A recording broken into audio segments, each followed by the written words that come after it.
They say the mountains remember, that their winds carry the echoes of footsteps long faded, of stories not yet spoken. And on this morning, the mountains whispered to a man named Jack. For 20 years, he had walked their trails, knew their breaths, their moods, their secrets. The forest, to him, was a cathedral, one built not by hands, but by time itself. But that day, the forest had changed. Trees stood broken, their trunks split as if by a god's fury. The path he followed was not made by storm or beast. No claw marks, no burn from lightning. Something else had carved its way into the heart of the Rockies, something the mountains had not known before. His boots sank into the moss, his breath clouded in the cold morning air. And then he saw it, a shimmer ahead, pale and cold, glowing. Like a forgotten star, Jack stepped forward, and the forest stopped whispering. The thing before him defied everything his senses had ever catalogued. It was a ship, sleek, silver, humming with a breath of its own. Symbols moved across its surface like liquid thought. Blue smoke trickled from beneath, curling into the forest floor like it feared the sky. Jack approached slowly, not out of fear, but reverence. This was not of earth. There, torn into the hull, was an opening, and from within came a sound, not mechanical, not monstrous, a groan, soft, pained, unmistakably alive. Jack paused only for a breath, then slipped through the breach. Inside was silence, broken only by the rhythm of blinking lights and the low pulse of unseen machines. But deeper in, past the consoles and curves, he found her, slumped in a chair that hummed with strange energy. She looked almost human, but not quite. Her skin shimmered like oil in sunlight, an iridescent tapestry of colors that changed with her breath. Symbols traced along her arms glowed with quiet urgency. When her eyes met his, he saw something not alien, but deeply, universally known: pain and fear. He raised his hands in peace. His voice was calm. "I'm here to help." She couldn't speak his words. Not yet. But when she tried to stand and collapsed, he didn't need translation. Suffering in any form needs no dictionary. Jack caught her gently. She was light in his arms, and her skin, warm and silken, felt impossibly delicate. And in that moment, he knew, whatever she was, soldier, explorer, royalty, she was wounded and alone. And no creature, from any world, should ever suffer alone. He would take her to shelter, tend her wounds, let the forest hide what the stars had broken. Above them, a sound began to rise, a hum from the heavens, cold and sharp. Jack didn't wait. He moved, because deep down, he had already decided, this life, whatever it was now his to protect. Jack's cabin was little more than wood and willpower, tucked away where roads gave up and maps grew blank. It had no welcome sign, but the forest knew it, guarded it like kin. And on that day, it became a sanctuary for something not of this world. He laid her gently on the old couch, its cushions worn by time and solitude. Her wounds still glowed faintly, the strange blue light pulsing slower now, as if the forest itself was easing her pain. She stirred, reached for the device still fastened to her wrist, a fragile relic that had survived the crash, if not the war. It escaped. With trembling fingers, she touched it. Symbols bloomed in the air like smoke turned to light, rearranging themselves in rapid, alien patterns. Then, they began to shift, not just into images, but into meaning, into words. English, he realized. She was trying to speak his tongue. Her voice came soft, melodic, like language wrapped in song. "I understand now," she said. Each word was a gentle step into his world. "Your language is simple, but beautiful." He blinked, unsure what surprised him more, the sudden speech, or the way her voice filled the room with a resonance unlike anything he had ever heard. You can speak English?" "My translator," she said, tapping the device, "has adapted. I am Princess Maria of the Celestial Empire. My ship was sabotaged. There are those who seek to end my father's reign." Her skin shifted, from pale blue to a deeper, more shadowed purple, like clouds rolling in over her own soul. The markings on her arms, once decorative, now seemed to him a language of rank, of sorrow, of war. He knelt beside her with a rag and water, unsure if such primitive tools could mend a body born among the stars. But he worked gently, with care carved from instinct. She watched him, curious. "Your methods are primitive," she said, without disdain. "Yet, I feel better." "Sometimes," Jack replied, "the simple way still works." He asked her more about those who hunted her, about the empire she came from, and the war she carried in her bones. She told him of 10,000 worlds under her father's rule, of politics written in plasma and betrayal whispered between stars, and then suddenly, the sound returned distant, mechanical, and rising. The same low hum from before, but closer now. Maria's skin turned a pale, frightened white. They're searching. They will not stop. I am the only heir. My death would plunge the empire into chaos. Jack moved to the window. The mountains were quiet, but not still. He knew the silence of prey before the pounce. Maria, he said, will hide. My cabin isn't on any maps. The forest protects its own, and so will I. She studied him. Her silver eyes searched his soul, questioning how a man who lived by firewood and instinct could stand between her and an empire of assassins. You would risk your life, she whispered, for me? A stranger from another world? He didn't blink. It's what any decent human should do. Her skin shifted again, this time to a warm gold, a glow not of power or royalty, but of gratitude. They didn't speak after that. They just listened. To the trees, to the hum, to the old earth, holding its breath for the story it had never told before. By dawn, they were already moving. Jack knew the mountains would not protect them with silence alone. The creatures chasing Maria were not beasts or soldiers. They were shadows wrapped in armor, trained to hunt across galaxies, and built for precision beyond human reach. But the forest, Jack's forest, did not belong to them. Far from the crash site, 3 dark figures in gleaming armor stepped from a vessel that shimmered like glass under a fading cloak. They scanned the ground, their helmets glowing with crimson light, and what they found confused them. Footprints, but too many. 6 sets instead of 2. All diverging, all real. She is injured, the leader growled, his voice metallic, distorted. She couldn't have made this many paths. They didn't know the forest. Jack did. Miles away, he walked silently, each footstep landing where no print would betray them. Step where I step, he whispered to Maria, and stay close to the tree line. She moved gracefully, matching his rhythm, her royal upbringing turning into quiet obedience. Your skill, she murmured. For someone from a primitive world, it is exceptional. Not primitive, he said gently. Just different. They crossed shallow streams, letting the water erase their trail. Climbed over granite ledges that wouldn't hold prints. Let the fog wrap around them like a second skin. But then a sound broke through the forest. A soft, whirring hum that sent chills through Maria's veins. She stopped. Neural scanner, she whispered. Her skin turned pale gray with fear. It detects brain patterns. They'll find us. Jack didn't panic. He reached into his pack and retrieved a small jar, a simple blend of bear musk. Strong, earthy, overwhelming. The mountains, he said, are full of life. Let's see how well their scanner can handle that. He cracked the lid. As if on cue, a bear stirred nearby, startled by the strange scent. Birds launched into the sky.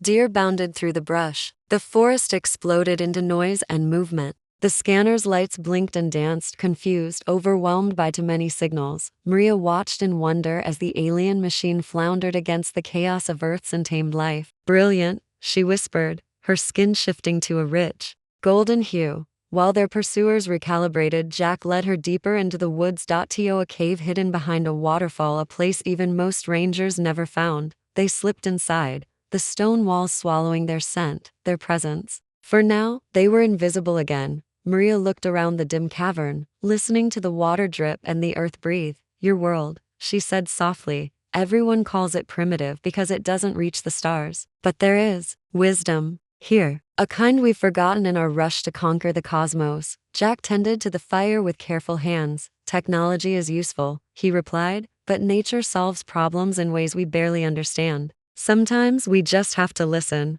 Then from far behind them, an echo rolled through the stone, sharp, metallic, angry. One of Jack's traps had sprung, a simple tripwire, a flare, but enough. The assassins would now move slower. Check. Every step. Hesitate. Time. Jack knew was the one thing they needed most. Maria touched one of her still glowing wounds and frowned. They're healing, faster than they should. She looked around the cave, then back at him. There's something about this planet, she whispered. It's different. Jack didn't argue, because he'd always known Earth was alive in ways no scanner could ever read. And now, so was hope. Evening came slowly, like the earth itself had paused to listen. In a small clearing surrounded by pines, Jack and Maria sat against a fallen log. The air was thick with crickets and dusk, the kind of stillness that only comes when day and night meet and shake hands. Maria gazed toward the horizon, her skin quietly shifting to reflect the colors she'd never seen before, orange melting into violet, the sky stitched with the first silver stars. "We have 3 suns where I come from," she said softly, "but none of them set like this." She pointed upward to the sky that stretched like an ocean above them. "My palace. It's there, somewhere beyond those stars." Jack handed her a handful of dried berries he had foraged earlier. "Tell me about it," he said. Her skin shimmered with nostalgia, glowing in hues of gold and deep blue. "The celestial empire spans galaxies. Cities float in clouds, and ships bend space like paper. We can shape planets, rewrite gravity. But," she hesitated, "we've lost something." "What?" Jack asked, as he scanned the tree line out of habit. "This," she replied, motioning to the dark forest, to the soil beneath them, to the howl of a distant wolf that made her flinch. "My people live in machines now. We eat food made from formulas. We breathe recycled air. No predator has touched our world in 1,000 years. We thought we were improving everything, making life safe, but it's not alive," Jack said gently. "No," she whispered, "not like this." The wind rustled through the leaves like a language of its own. Jack stood and offered her his hand. "It's safer to move at night. And the wolves? They'll help us more than harm us. Their scent will confuse the trackers." She nodded, and they set off under the starlit canopy. As they walked, Maria's questions came one by one, not as a princess, but as a student. About the trees, the seasons, the way wind changed before a storm, the way certain birds warned of danger before humans could sense it. Jack shared what he knew, not from a book, but from memory carved by years of listening. His knowledge wasn't written in data, it was etched into footsteps, breath, and bark. "You carry wisdom," Maria said, her voice tinged with reverence. "But not the kind we store in machines. It lives in you. It breathes." Jack nodded. "My father taught me, and his father before him. It's not data, it's experience." Above them, a shooting star streaked across the heavens. Only it wasn't a star. Maria froze. Her skin paled to a pale blue. "They're bringing more ships." Jack didn't flinch. He led her beneath denser trees, where starlight dared not touch the ground. "Tell me more about your pursuers," he said. Maria's glow dimmed as fear crept in. "The Shadow Guard, elite warriors, fused with technology. Their eyes see heat, their minds are linked. Their weapons? They can end life in a blink." Jack moved quietly, guiding her through thorny brush with the calm of someone who had faced predators before. "They're not used to fighting without their machines," he said. "Out here, they're guests. The rules are different." Maria looked at him, her silver eyes wide. "You believe that?" "I know that," he answered. "Every creature, no matter how strong, has a weakness, especially when they've forgotten how to feel the ground beneath their feet." She didn't reply, but her skin softened to a deep, thoughtful purple. 2 lives, 2 worlds, and yet, walking side by side beneath the stars, they were slowly becoming one. Night thickened like ink, and the sky turned to velvet stitched with ships. 3 massive vessels descended through the clouds, casting in a natural green glow over the mountain range. Their searchlights tore through the forest, sweeping back and forth like the fingers of a blind god, reaching for something sacred. From the hollow trunk of a tree, Jack and Maria watched in silence. Her skin turned deep red, not from pain, but recognition. "Those aren't Shadow Guard," she whispered. "Those are Imperial ships, but they do not belong to my father." Jack watched their flight pattern, measured and cold. "They're moving in a grid, methodical, but they don't know these mountains. Not like I do." Maria pressed her back against the bark, her silver eyes wide. "They belong to Lord Rex, the one who wants me dead." Above them, a beam of green light swept across their hiding place. Jack didn't move. The tree was old, its heart hollowed by time, and its bark thick enough to shield heat. The light passed. Maria exhaled. "He's no longer hiding. Using Imperial ships means open rebellion. He's desperate," Jack said. "And when power gets desperate, it makes mistakes." Suddenly, a blast echoed through the valley. A scout ship had vaporized a rock formation, mistaking it for a hiding place. Maria flinched. Jack just frowned. "They're destroying the mountains," he muttered. "My mountains?" He turned to her. "We have to reach the caves I told you about. If we get there first, we can vanish. The stone will swallow their scanners, Maria nodded. But the shadow guard will follow, that's the idea. Jack replied, his voice like flint. Because down there, they lose their edge. They waited for another sweep of lights, then bolted. Jack led her through trenches carved by erosion, under overhangs veiled in ivy, through paths known only to wind and memory. A scout ship spotted them. Its weapon systems came alive with a screech. Jack shoved Maria toward a narrow gap between two boulders. Run! Energy bolts sliced through the air, striking the ground behind them. Rock turned to glass. Trees shattered. But the ship couldn't fit through the passage. It stalled, its rage trapped by size. From above, it called in ground troops. They emerged on the other side of the gap, breathless, and there it was, the edge of a steep cliff. Below, the mouth of the cave waited like an open promise. But behind them, the shadow guard's footsteps drew closer. We'll never make it, Maria said, her voice tight with fear. Jack pulled a rope from his pack. Do you trust me? She looked into his eyes. There was no technology there, no neural link, just instinct, and the calm of a man who had faced storms alone. Her skin turned gold. Yes, he tied them together, anchored the rope, and stepped into the void. They descended as the sky rained fire behind them. Energy bolts screamed through the air, cutting the rope above, but not before Jack swung them toward the cave's mouth. They fell the last few feet, rolling into the darkness as stone collapsed behind them, sealing the entrance. Inside the earth, everything went quiet again. The only light came from Maria's skin, soft and trembling. Now what? She whispered. Jack stood, brushed dust from his shoulders. Now he said, we teach them why you don't chase a forest ranger into his own caves. The cave breathed around them, ancient, steady, silent. A world beneath the world, shaped not by hands, but by time and water. Here, the stars held no power. No scanner could map these passages. No machine could predict their curves. This place belonged to the earth, and to Jack. Maria activated her wrist device. The blue light flickered in the damp air, casting soft shadows on the stone walls. She pressed a series of symbols, her hands trembling not from fear,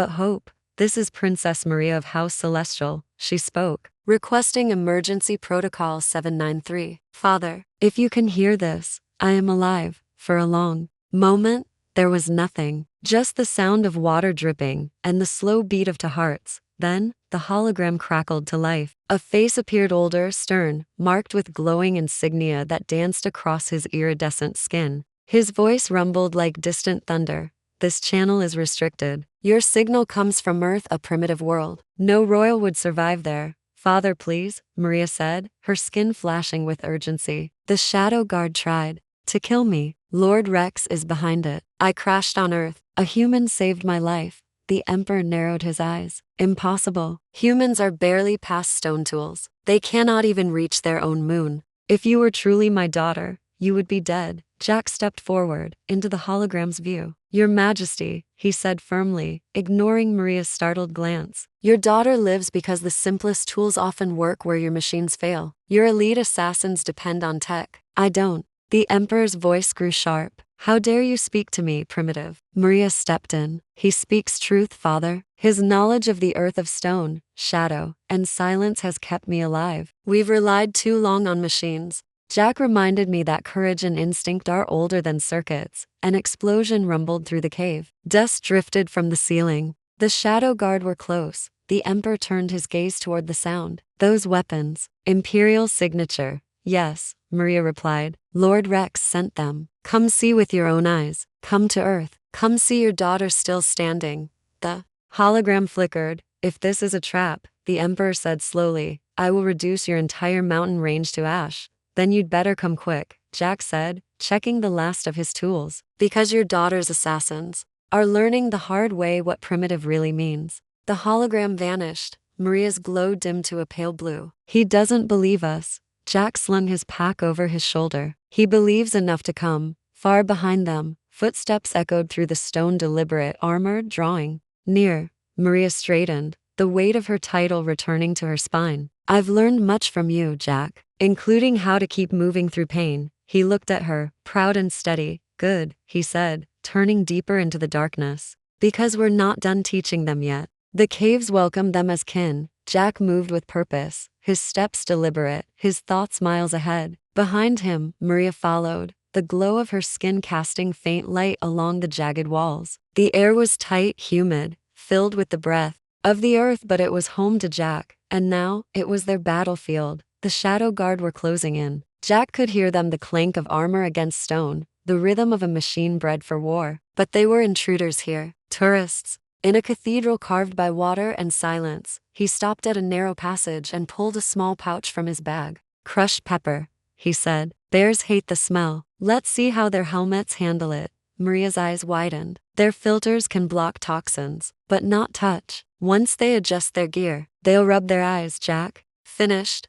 scattering the powder along the walls. And when they do, they'll find out that nature doesn't care how advanced your armor is. They continued deeper, setting more traps. A vine stretched across a low corridor, loose stones perched just above eye level. Nothing fancy, nothing digital, but in the shadows behind them, the game began to change. A muffled shout rang out. One of the assassins had fallen face first into the powder. Another tripped, landing hard, his weapon discharging wildly into the stone. Their pursuit slowed, fractured by confusion and unfamiliar pain. They're breaking formation, Maria whispered. They're afraid.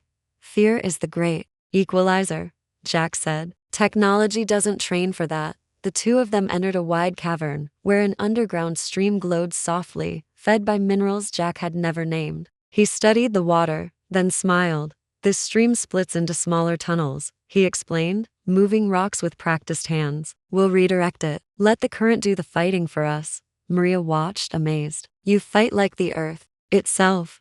No, Jack said. I fight with it. A blast of light tore through the entrance. 3 Shadow Guard emerged, their armor dented and covered in cave dust. The leader raised his weapon, voice sharp. Surrender, princess. Lord Rex grows tired of your games. Jack didn't answer. He pulled the last stone from the stream. The water surged. It swept across the floor with sudden force, carrying loose rocks and slick moss. The assassins staggered, their heavy suits betraying them. One fell, his weapon sparking as it hit the stream. Another shouted, primitive tricks. That was the last thing they said before the ceiling trembled. A misplaced shot, a panicked slip, and the stone above began to fall. Jack grabbed Maria, pulled her toward a narrow side path. As the cavern collapsed behind them, dust filled the air. Silence followed. When it cleared, the tunnel was sealed. The Shadow Guard, for all their enhancements, were trapped. Jack checked Maria's arm, where her wounds had once glowed. You okay? She nodded. Her voice trembled with awe. You used water and gravity and dust. You trapped them with Earth itself. They rely on systems, Jack said. But nature is a system, and it doesn't care how smart your weapons are. A distant rumble echoed again. More troops, still trying to force their way in. But they'd now be crawling through water, ducking under vines, navigating by instinct they never trained for. Maria's skin glowed with admiration. My people forgot these lessons, but now I remember. Jack stood in the dark beside her, planning the next move. Let's give them a few more things to remember, he said, because in the war between circuits and stone, between instinct and precision, Jack wasn't just surviving, he was winning. Above them, the sky tore open. Through narrow cracks in the stone, light poured in, not sunlight, but something colder, sharper. Massive ships broke through Earth's atmosphere, their hulls glowing gold beneath the rising sun. The mountain shook, dust trickled from the ceiling. The cave trembled like it recognized what was coming. The Emperor had arrived. Maria's skin shimmered with renewed hope as her wrist device beeped rapidly. That's his flagship, she whispered. He's scanning for my life signs.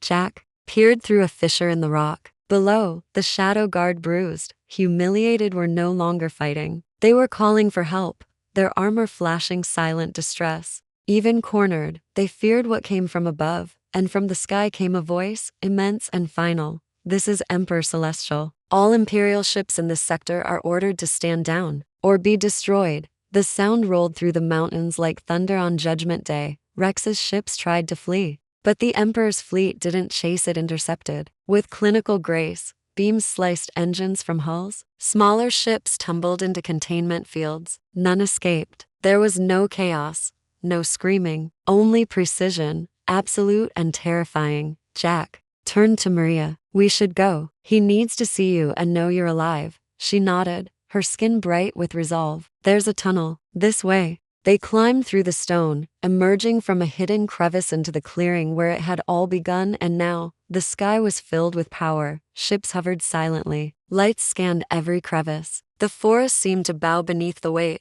of it all. And in the center, one ship opened a door descending like a tongue of light. Maria stepped forward, arms raised. Her markings glowed, her body shimmering with deep royal purple. The beam enveloped them both, and in an instant, they were standing on a floor that wasn't made of stone or wood but of light and thought. The Emperor's throne room was vast and cold, filled with guards whose weapons twitched at Jack's presence. But before they could speak, more light flickered into the room, and with it, the broken, coughing remains of the Shadow Guard. Their armor was scratched, their pride shattered.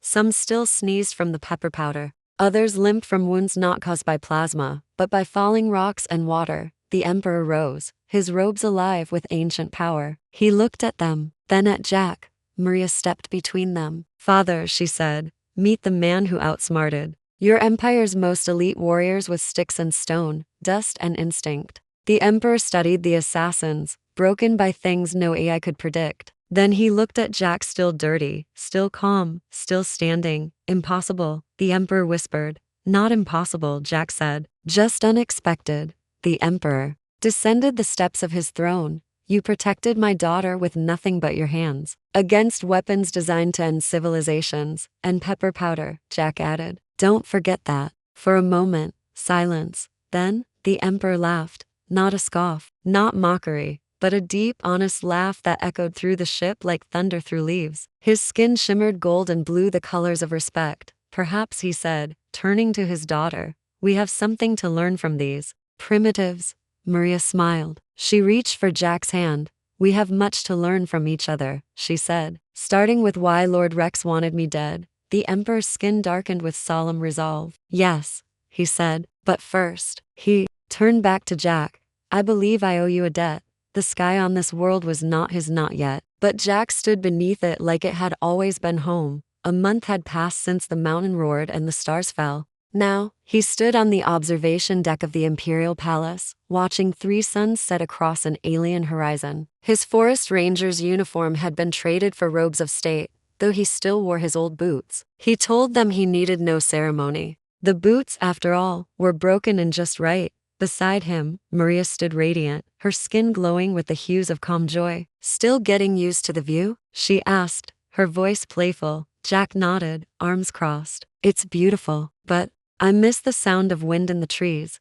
The door behind them opened with a whisper. The Emperor stepped in, his presence no longer distant, but solid, reshaped by truth and humility. His robe flowed like a river of stars, and his skin carried the calm colors of resolution. "The council has finished deliberations," he said. "Rex's conspiracy reached deeper than I feared. But with your testimony and the evidence we recovered, the Empire is realigning." He paused. "Your Shadow Guard," Jack said quietly. "How are they taking the changes?" The Emperor's skin shifted with mild amusement. "They are adapting. Our training now includes time without tech, survival, instinct, strategy beyond machines. Your lessons are being studied." Jack nodded. "Good. Sometimes knowing how to strike flint matters more than how to program a laser." Maria stepped forward, her voice steady. "And the Earth, protected," her father replied. "Its skies will remain untouched. No colonies, no interference. But we will help, quietly. Healing damage your own people did. It's part of our debt." "And the exchange program?" she asked. "Approved," he said. "Select humans, rangers, healers, trackers will be invited to teach. In return, we'll offer medicine, clean energy, nothing more. It must be balanced." Jack smiled at that. "A fair trade, the best kind." There was a pause. Then the Emperor spoke. Again, his tone shifting, becoming something older, something ceremonial. "There is one more matter." He turned fully toward Jack, eyes unreadable. "The council agrees. Our future ruler must understand both what is ancient and what is new. They must walk between stars and roots. They must know when to trust machines and when to trust silence." Maria looked up at Jack, her hand finding his. "So," the Emperor continued, "if you wish it, the council will approve your marriage to my daughter, and your children will inherit both bloodlines, one of stardust and one of earth." Jack looked into Maria's silver eyes and found there everything he had not known he was waiting for. One condition, he said. The Emperor raised an eyebrow. You dare place conditions before the throne? Jack's voice was calm. Our children need to know Earth, not just as a story, but as a home. They'll spend time in the mountains. I want a cabin there. Nothing fancy, just real.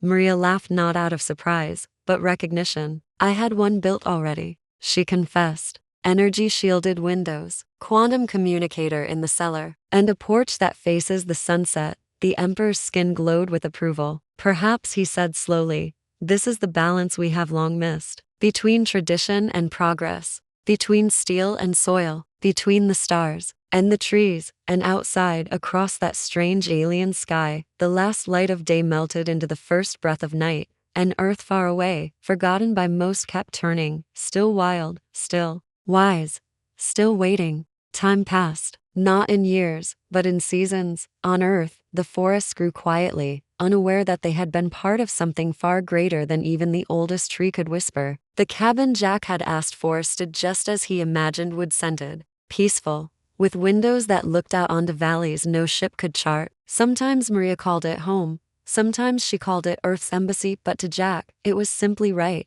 The Empire did not forget. Far above, among the stars, Maria worked not as a figurehead, but as a bridge between the sterile brilliance of her galaxy and the green humility of his planet. Where once nobles spoke only in numbers and conquest, now they debated balance, and whether silence was as valuable as signal. Humans were invited not in crowds, but in handfuls. Hunters, midwives, stone masons, herbalists. They taught imperial commanders how to read wind, how to hear the difference between silence and danger. In return, they brought back healing salves that could regrow skin, and lights that burned forever without fire. The shadow guard, once feared as invincible, now trained barefoot in soil. They learned to survive with no scanners, no weapons, only instinct. Some laughed, some rebelled, but all of them remembered the caves, remembered how a man with nothing but rope, pepper, and stone had brought them low. And Jack, he walked between both worlds. He had no title, no throne,